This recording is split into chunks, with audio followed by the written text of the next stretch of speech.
ልናገር አንድ ቃል አይከፋችሁም? የሚፈርስ የሚበሰብስ የባሰም ልናገር ነው። የሚተላ የባሰም ልናገር። የሚሸት የሰው ልጅ ምን ያኮራዋል ይላል ሲራክ ነው ያለ። በሶስተኛው ቀን ቀብረው ሲመለሱ የምትለወጥ አይደለህም እንዴ ይላል። ምን ያኮራል? ቁም ነገር አይደለም ኩራታችን። ዕውቀቱን ስንኮራበት ብትማር ዕውቀቱ ተጭኖብህ ሰው እንደ ሜሞሪ እኮ ነው። መምህር ጭኖብህ ነው ያወቅከው። መልከኛ ብትሆን መልክህን አፍንጫህን አልሰራው እግዚአብሔር ነው የሰራ እንጂ። ምን ያኮራል? ሀገር ቢኖርህ ሀገር የሰጠህ እግዚአብሔር ነው ሊመሰገን የሚገባው። ኃይል ቢኖርህ ኃይል የሰጠህ እግዚአብሔር ነው የሚመሰገነው። ብትሰጥ እግዚአብሔር የሰጠህን ነው። ብትናገር እግዚአብሔር ያናገርህን ነው። ምን ቁም ነገር አለው የሰው ልጅ?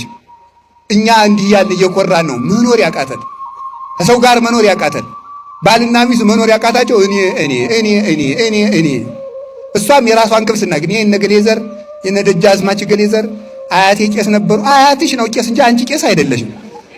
አያቴ ቄስ ነበሩ፣ አጎቴ መርጌታ ናቸው። ምንም ቁም ነገር የለው። አንተ ምንድነህ ነው ቁም ነገሩ?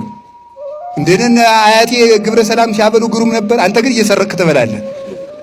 እኛ ጎንደሮች ፈትፍተን የምናበላ የድሮዎቹ ይፈተፍቱ ነበር። አንተ የሰው አንገት ልትፈተፍት ነው። አናውቃችሁም? በየመንደሩ ሞባይል አንገት እያላችሁ እየቀማችሁ ይሄንን ነው ተመልከቱ። በቀድሞ መኩራት ትተን በራሳችን ይሄን መመጻደቃችን መተው አለብን። እኔ ምንድነኝ? እስኪ እኔ ምንድነኝ በሉ ንገሩኝ እንጂ እኔ ምንድነኝ ማለት የሚገባው ይሄ ነው ማለት ነው።